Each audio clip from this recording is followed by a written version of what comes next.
This was part one of our Black Mountain Fire interview. Please watch for part two. Hot weather combined with high winds are fueling an out-of-control wildfire in Clearwater County. Hundreds of people in the community of Nordegg, west of Rocky Mountain House, are on an evacuation alert tonight. Dan Grummett reports extra resources are now being brought in. Thick smoke shoots up from the forest like a pillar, and if it looks close, that's because it is.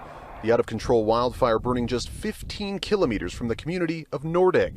The fire has grown marginally in the last 24 hours, the province says.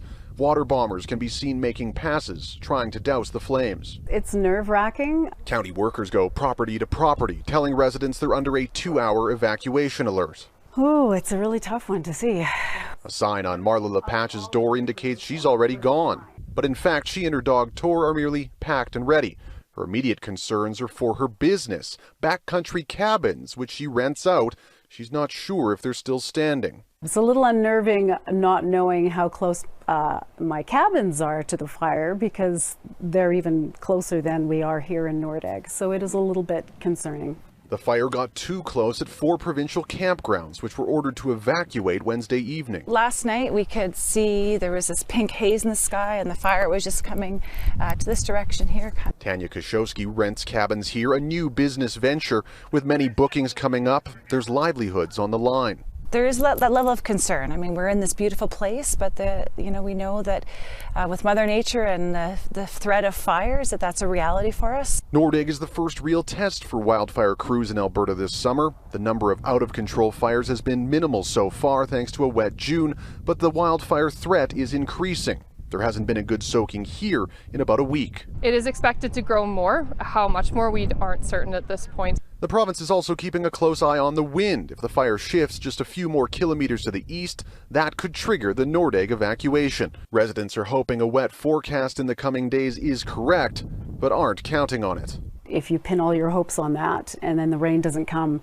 that's a little bit nerve-wracking. And because this wildfire is the priority, more resources are being brought in, the province says, to help fight it. That's more water bombers, more helicopters, more wildland firefighters, including some from BC, with the hope of getting this thing under control so they don't have to tell the people of Nordegg they have to leave their homes behind. Reporting from Clearwater County, Dan Grummett, Global News. Welcome. Today I'll be talking about the Black Mountain Fire that was found on July 19th, about 19 kilometers away from the hamlet of Nordegg in Clearwater County. It eventually grew to cover about 480 hectares, which is just under 1,200 acres. During that week, temperatures were in the upper 20 degrees Celsius, and actually the forecast for the following week was actually reaching the low 30s. And there had really been no precipitation for a few weeks before, and none forecast in the following weeks after the fire started as well. So with me, I have some of the people responsible for keeping Clearwater County safe, and I'll just start asking for introductions. Start with you, Christine. Thanks, Jerry. My name is Christine Haggart. I'm Clearwater County's Director of Emergency Management. Thanks, Jerry. My name is John Leanis. I'm Clearwater County's Fire Chief. Jerry, and Evan Stewart, the Deputy Chief of Operations for Clearwater Fire. Well, thanks for joining us this morning. My goal with this video is really just to share with Clearwater County residents some of what happened during that fire, how we responded. And we have a lot of visitors, a lot of tourists that enjoy that area on a regular basis, and I'm sure they'd be interested in knowing, what the end impact of this was as well. So I'm not sure who wants to start, but the fire started, or we were notified, I guess, on July 19th. And what started happening when we got notified? Yeah, for sure, Jerry. So of course, the fire was originally detected on July 19th. Very quickly, it was early afternoon when the fire was detected by a lookout, one of Wildfire's lookouts. A helitack crew was dispatched from Alberta Wildfire relatively quickly to that fire. When they got on scene, it was in a very challenging piece of terrain on the western side of Black Mountain, between it and the adjacent mountain slopes. Very steep terrain. The helitack crew had a very difficult time trying to find a place to land and actually action that fire. And because it was in such steep dry terrain, it did grow relatively quickly upslope. So it did escape initial attack pretty quick from wildfire, and that was on the 19th. Because of the challenging terrain, very quickly Wildfire dispatched a lot of air tanker resources locally from all over the province. They started a pretty large aircraft show to try and maintain that fire size on the 19th. And they were doing relatively well at keeping that fire at bay once it reached the top of Black Mountain on the day of the 19th. What changed for us pretty quickly though on the 20th, once we started getting into the peak burn times in the afternoon again on the 20th, was we had a little bit more wind on the upper slopes coming from the west, just off Abraham Lake, and it caused that fire to grow again on the 20th. On the 20th, around 4 p.m., Clearwater County was notified by Alberta Wildfire that they had this Black Mountain wildfire. At the time, it was identified as Rocky Wildfire 038, and that it was exhibiting some extreme fire behavior and it was moving towards some of the public recreation areas west of Nordegg, as well as some of the places that we all know west of Nordegg, like the Center of Outdoor Education, the Gold Eye Center, and the Frontier Lodge areas. At that point in time, Clearwater County went down to the Rocky Wildfire office. So Christine is the down and myself were down there. We met with some of the senior wildfire staff here in the Rocky Wildfire Management area, and things started rolling pretty quickly at that point with the way the fire was exhibiting some fire behavior and heading towards the hamlet of Nordegg, with a lot of these important features between itself and Nordegg itself. Okay, now you've spoken about Alberta Wildfire, and then there's Clearwater Regional Fire. What are the roles between the two? What are the differences? Yeah, great question. So as Clearwater Regional Fire Rescue Services, we're a municipal fire service. So we look after Clearwater County, Town of Rocky Mountain House, Village of Carolines, a regional fire service. We have multiple agreements with places like the Summer Village of Brunswick Lake, the Bighorn First Nations, where we assist them when it comes to fire suppression. But that's from a municipal standpoint. So when we're talking about municipal firefighting, we're talking about structure fires, vehicle fires, auto rescue, technical rescues of injured people, medical first response, things of that nature. So keeping people safe, really. Yeah, exactly. We do fight wildland fires. Now, something that's challenging in the province of Alberta is we have areas that called forest protection area that is managed by the province when it comes to wildland fires, and then we have non-forest protection area, like the majority of the eastern side of Clearwater County is outside the forest protection area, where Clearwater Regional Fire Rescue Services would be the primary responding agency for any wildland fire response out there. So inside the FPA, which very roughly, Highway 22 is a good indicator. If you're west of Highway 22, in most regards, you're going to be inside the forest protection area. Alberta Wildfire is a primary responding agency for wildland fires that happen in that area. So we do co-respond with them. If a 911 call comes in, we'll respond as well, but it's in a very coordinated fashion with Alberta Wildfire because they are what we call the authority having jurisdiction for wildland fires inside the forest protection area. So that's kind of the division of labor, I guess. There is the fact that we both fight wildland fires. It really depends on where that fire starts, on who the authority having jurisdiction is. Even if it's inside Clearwater County, it depends on if it's in the forest protection area or not. But in both regards, we work very closely with Alberta Wildfire when it comes to wildland fire response in our area. So Black Mountain is in the forest protection area. It would have been under Alberta Wildfire's responsibility. But they notified you when there started to be a danger to the park areas and some of the private properties that are out there. Yeah, you bet, Jerry. When they contacted Clearwater County, it was to let us know that the situation was escalating, that there could be issues with values at risk. First off, life safety, and then property.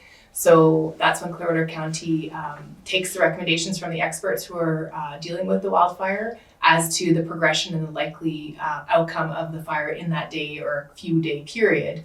And at that point, that's when Clearwater County issued evacuation orders and alerts for that area. What happens on the ground, though, is happening very quickly. So as a fire is escalating, there may not be time for an Alberta emergency alert to be issued.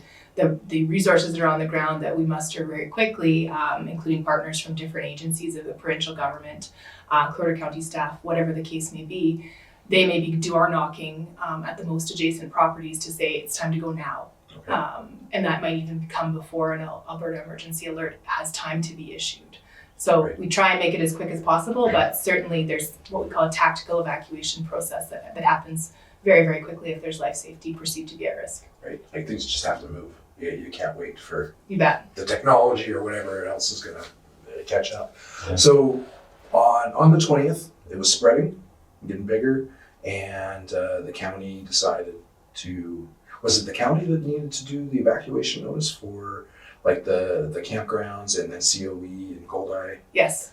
Okay. Yes, you bet. Even though they're in the Forest Prairie Protection Area and they were tactically evacuated before the alerts were being issued, that is because that falls within our municipal jurisdiction of the people, whether that's residents or visitors, industry.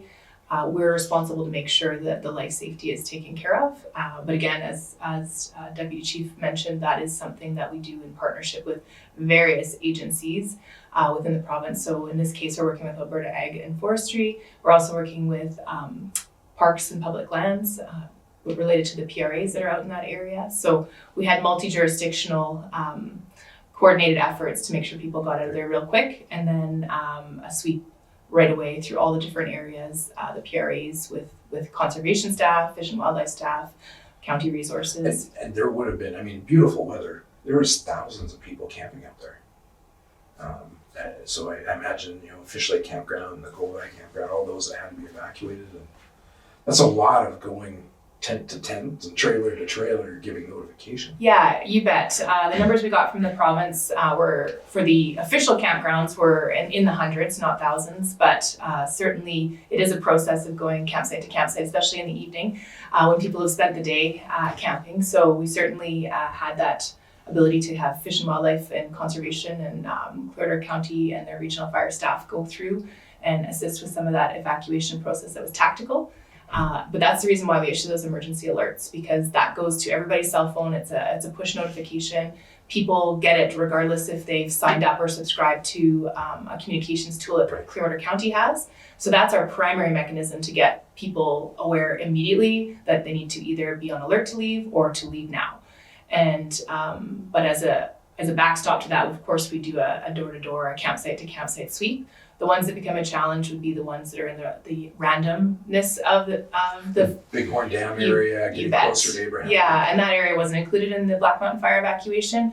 But as Evan mentioned, the Helitack crews are up in the air and they get a bird's eye view. And they, working with our emergency management structure, will tell us if they think there's an area where there's people camped or what have you.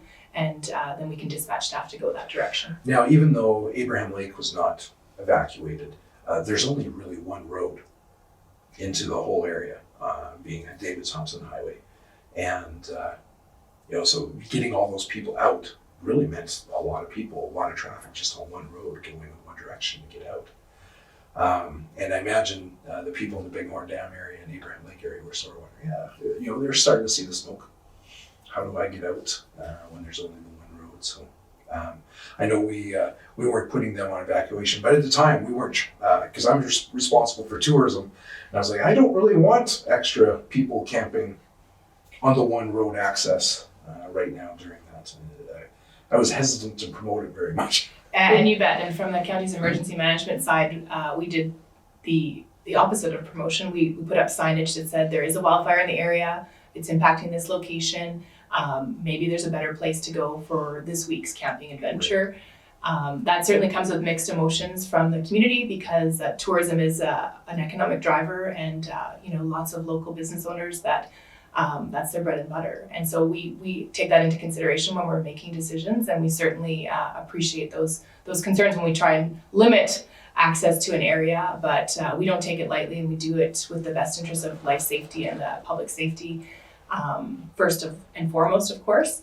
In a case like that, if we have thousands of visitors adding to that area that's under alert or evacuation, that poses a challenge for emergency management because we're having to go back over areas and review where people are using our provincial resources, again, from the air sometimes, and sometimes we're driving a road to check. So it all depends on the capacity of the resources that are available at the time. But certainly we weren't looking to encourage people to be in that area while the fire was out of control. So, and Nordegg was put on alert status. Now, what does that mean? Evacuation alert means be ready to go at any moment. So that's our tool if we have the time to be able to give alert. It means that there is a imminent possibility of danger. It would be an order if we thought it was going to be within a period of time. If we have time, we do the alerts. If we don't, it goes straight to an order. In the case of wildfire, and I'll let the chief or the deputy chief speak to how wildfire behaves, but a wildfire is 19 kilometers sounds like a long ways away from a hamlet or a community. In the fire world, it's actually not. Within hours or day, that fire could travel that distance given the right conditions and fuels. So we want to make sure that life safety is the primary focus, and unfortunately those alerts do impact communities. They were able to stay in their homes. We sent Clearwater County staff, peace officers, summer seasonal staff, door to door the day after the 20th when we were notified, and let people know whether they're home or not with a signage on their door or a personal conversation to tell them that you are under alert. This is what that means. We want you to have your 72-hour kit prepared. We want you to have your car packed up if you could. Make sure you have all of your medications, your dog food, whatever you need. Grab your pets, make arrangements so that if there is a need to go now, if it's during the day or middle of the night, we'd like you to be ready to go when we ask you the next time. Okay. Now you said 19 kilometers isn't very far. How fast can a wildfire travel? Yeah, that's a good one for DC. Yeah. Obviously, most people understand that wildfire is very relative to weather conditions, topography. It's relative to fuel types in front of the fire.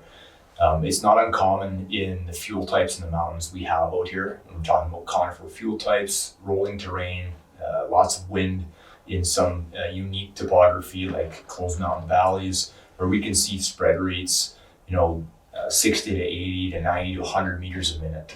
So translating that into some math that can sometimes be scary, but we've seen wildfires travel up to 20 kilometers in a singular day.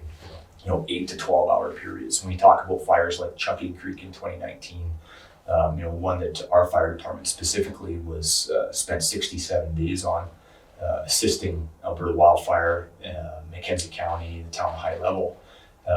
We had days where that fire would travel between 18 and 22 kilometers in an 8 hour period. When you look at fires like the Horse River Fire, more known as the Fort McMurray wildfire, right? It was very quick, moved very quickly into the community, and we saw the devastating after effects of that fire itself. Slave Lake, when we talk about 2012, same thing. Early on in that fire, they weren't sure if it was going to enter the community or not. And then very quickly it became apparent that it was going to enter the community, and it ended up entering the community and causing devastation there as well too. These are all things that are in the back of our mind as emergency managers and wildfire experts in the province, that we know that we have the fuel types, we have the weather, we have the indices in this province for extreme fire behavior. We see it in our neighboring province every year in BC, where they're inundated with large wildfires near communities. Communities get completely destroyed by wildfire, and that's something that hopefully in Clearwater County, through preparedness, training, and good emergency management principles and good relationships with our corresponding agencies, we can hope to prevent. Life safety is always our number one priority, followed by property conservation and the environment. Right, there's a lot of factors that go into decision making with wildland firefighting, or any emergency for that matter. But wildland fires themselves, they can travel a long ways in the types of fuel topographies we have in Clearwater County very quickly. So, having that, at the back of our mind, and the residents understanding that wildfire is a very real risk in Clearwater County and the entire area that we serve. And it's important for people to be prepared to leave, to follow fire smart principles on their private property, and for that stuff to be indoctrinated into everything we do as a municipality.